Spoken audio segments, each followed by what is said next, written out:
Welcome to The Lift with Sheila Robinson Kiss. Come on in. There's always a special place set aside for you here where you can relax, kick up your heels, pour yourself a nice, refreshing drink, and prepare to be lifted and soar.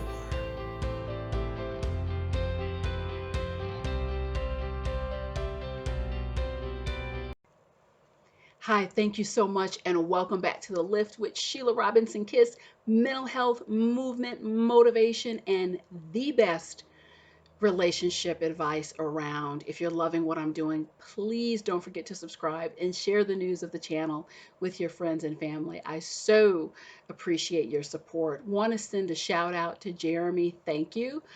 New subscriber. I love hearing from new subscribers.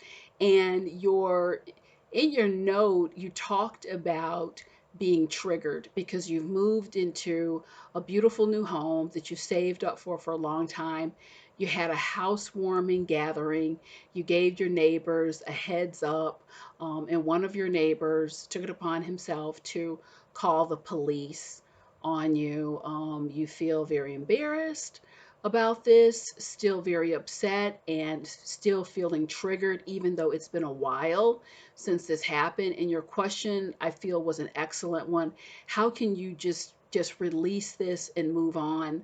I really appreciate a little bit of the backdrop information that you shared in the note that, you know, him calling the police really threw you back to some things that happened in your formative years. You describe your father as something of a killjoy. You know, every time you wanted to have some fun, he would just kill it and just come in with a heavy hand and put the kibosh on it. So I appreciate that because it puts this more in context, and I feel like I can really give you some solid advice to sink your teeth into. One of the things that I want everyone to understand about triggers, I think we put such an emphasis when we are triggered. You know, I want to get over this. Then we can start beating ourselves up and we can start these cycles of shame. I have to tell you, it's not helpful and it's not productive. The first thing that I'd like everyone to do when you are triggered, and you could be triggered by a person, you could be triggered by a place, you could be triggered by someone's attitude, you can be triggered by memories, you can be triggered by smells. I mean, there are so many things that can trigger us. Sometimes a trigger can be something positive, but the triggers that we're most concerned about is when emotions well up and we feel overwhelmed by it, and it's like, you know what, I just want to be done with this, I want to shake it off, get it over with. Well, if you want to do that, the first thing you want to keep in mind is shaming yourself and blaming yourself. It's going to set you back. It's going to set you back because you create yet another layer for yourself to cut through. You pull down your life vibration, and shaming and blaming is not in the energetic field of solutions and being solution focused. It lowers the vibration, it doesn't lift it. So the first place I want you to go is, here's number one, is how can I support myself through this? That's the first thing. How can I support myself through it? If you're a human being, you're going to have triggers. And most of the heavy duty triggers, to the extent that that trigger, it really hits you in the core, most of those triggers come from a place where that trigger has been reinforced over the years. So generally, 9 times out of 10, it's a childhood based trigger. You know, as you said, Jeremy, the knock on the door, it was so reminiscent of my dad just controlling me and just shutting down my fun. So this started when you were young, and it's been reinforced over the years. So when someone trips that trigger, you're going to feel it a lot differently than something that's just maybe slightly annoying to you. So keep in mind the positioning when you are emotionally triggered is not, oh gosh, how can I be so stupid? I'm still struggling with this. Why can't I get over it and just move on? It's not helping you.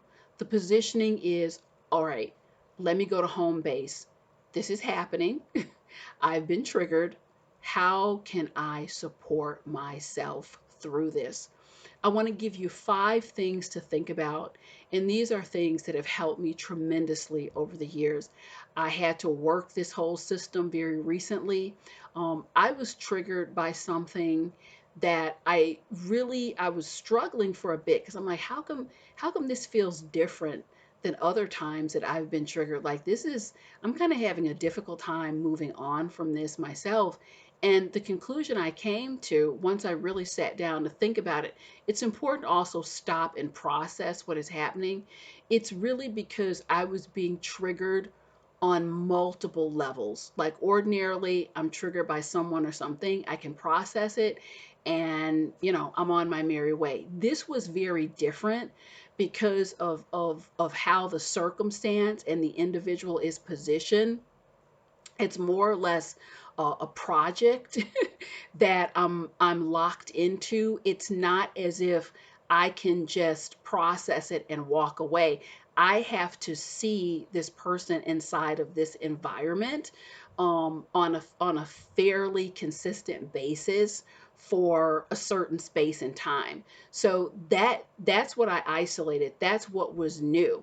And so that also it created another layered trigger of, oh my God, I'm trapped, I'm caged, there's no way around this. So then that was triggered, my need to be free and have some say so in my destiny. That was triggered. So it on multiple layers. So Jeremy, literally the advice that I'm giving you, this is advice that I've leaned on and leaned into over the years. And I want to give you a couple things to think about. First of all, to the extent that you can, is to depersonalize this situation. So, from what you describe in your letter, this man really doesn't know you. He does not seem like the friendliest person. The word you used is miserable, seems like a miserable person. If he seems like that, he probably is. And I want to say what I've repeated many times in this channel: hurt people hurt people. I know it seems kind of like this surface, oh, isn't this cute? Sheila's always talking about hurt people hurt people. But if you get into the innards of that, it can really provide you with some perspective, because you can start to understand this man was likely lashing out.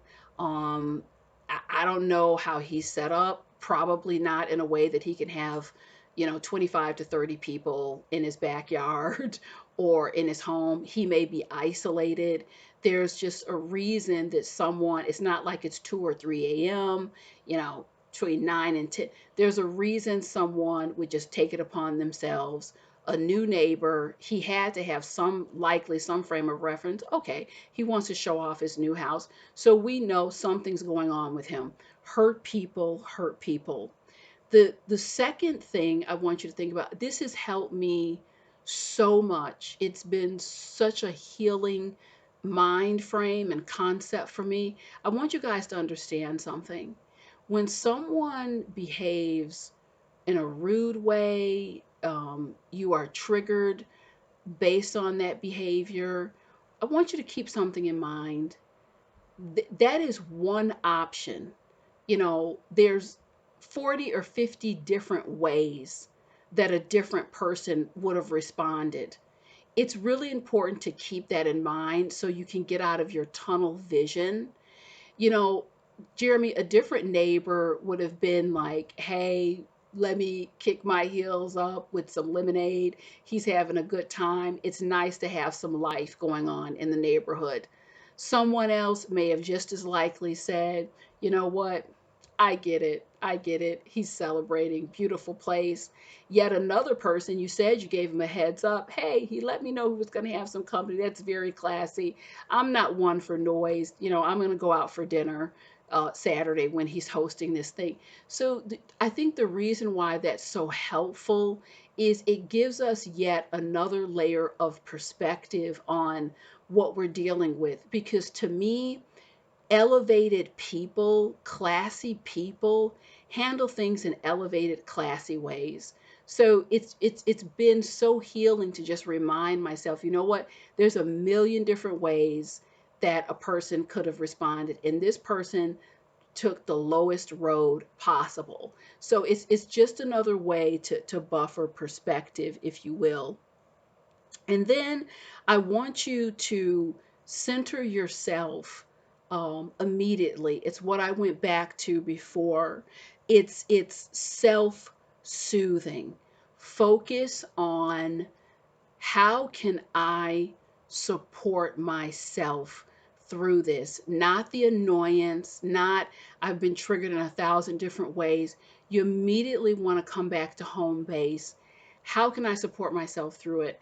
I will put some links on this video. ACT, acceptance and commitment therapy, is phenomenal. EFT, I love that for physical relief. I love journaling also, and I love a process that I have. It's called emptying out, where I just get it outside of me. I'll sit with a candle if I'm upset about something and just speak it out.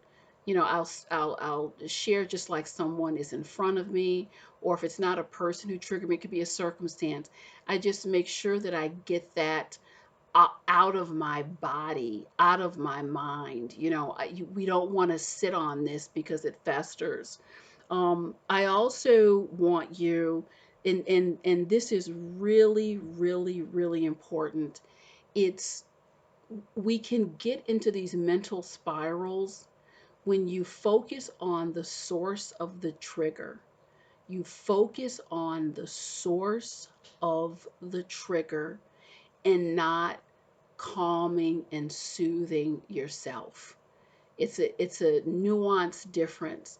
You start to focus on that person who triggered you rather than, you know what, I need to get into my work. And that's the last point I want to share with you, is the power of repurposing the trigger in and of itself. There was a point in time where I was triggered and I would just immediately persever on the source of the trigger, whether it was a circumstance, this is so unfair, or whether it was a person, this person is this, that, and the third. I can't believe how they behave. They're wrong, they're cruel. They may be all those things, but me persevering on it is not going to change it. So now what I do is I tell myself, you know what? Just means you have to go into your work. This is an area you're going to get some more practice in your work. Release, resetting, self soothing, nurturing yourself through this until the trigger calms down and eventually will dissipate. So I just like the idea of taking all the attention off the source of the trigger, because the reality is, what good is it going to do you? In the first place, you're just going to persevere and spiral. And you can see, Jeremy, there's this show, I think it's on reruns now. It's called Fear Thy Neighbor.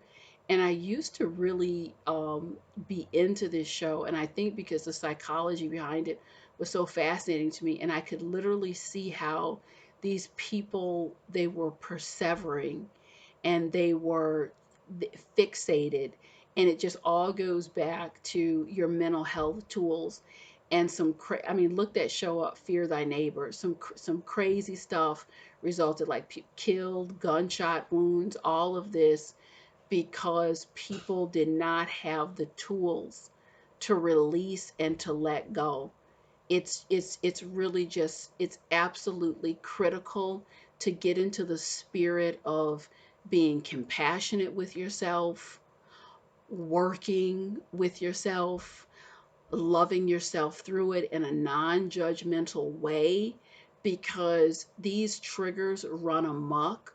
What they are is gateways, and you always know that 9 times out of 10 I'm going to pull in the spiritual. Listen, the triggers are gateways.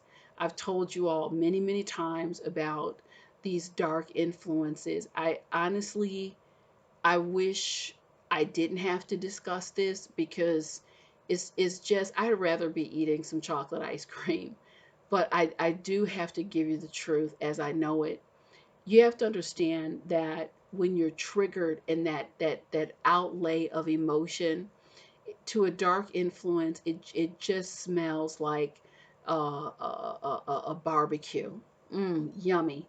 It's feeding time. So that can be used. Your emotions can literally be used against you and can open up the gateway to just all manner of, attacks on your mind. And this is how things that start out one way, it can turn into this gigantic mountain of stress, of turmoil, and people will sit and say, how did this happen? It happened because at its inception, I want to talk to you about nipping this stuff in the bud. At its inception, that the tools were not reached for, the spiritual tools of prayer. I like to cover this type of thing with the blood of Jesus. And Lord, the trigger I dealt with, certainly the prayer, everything that I'm doing in the way of self-soothing, I put that prayer around it. I put that scripture around it. Father, I give this over to you. I'm doing my part. And I know because I'm doing my part, you will do yours tenfold. So we need to nip this stuff in the bud before it takes on a life of its own and it gets bigger and bigger, and you've opened portals and gateways. I see it all the time. People let, jealous emotions, oh, I'm triggered. A jealous emotion, you better get on your knees and cancel it out. You better get with some of your mental health tools. These things that I'm sharing with you, they work in tandem. We don't need to separate out, oh, we have mental health over here in this pile, then we have our spiritual over here. No ma'am, no sir. They in lockstep, in tandem. It takes both. It's the tools, it's the mental health tools combined with that core spiritual relationship. And when we have that, we can cancel this stuff out because we see it coming a country mile. We see it coming a country mile, and we can calm ourselves down in a non-judgmental fashion and really get things under control. We have a lot going on in the society today where people say, but Sheila, have people lost control? Yes, ma'am. They have lost all manner of control. And that comes from just no center, no compass, no self awareness, cultivation. I'll say it again and again to anyone who's going to listen. Do not stop working on yourself. Have a great time. We can walk and chew bubblegum at the same time. Have a beautiful life and do the work. A constant investment in your elevation. This stuff pays you back. There's going to be moments you come up against. It's like, you know what? I'm cool. Bothered me a little bit. I got it under control. I got some tools. I'm on my merry way. It will pay you back. It will pay you back again and again. So this is just a couple words on triggers. I hope it was helpful for you, Jeremy, and everyone listening. I'll be back very soon with some more uplifting content. Please, again, do share the news of the channel with your friends and family. Don't forget to subscribe. Thank you so much. I'll see you soon.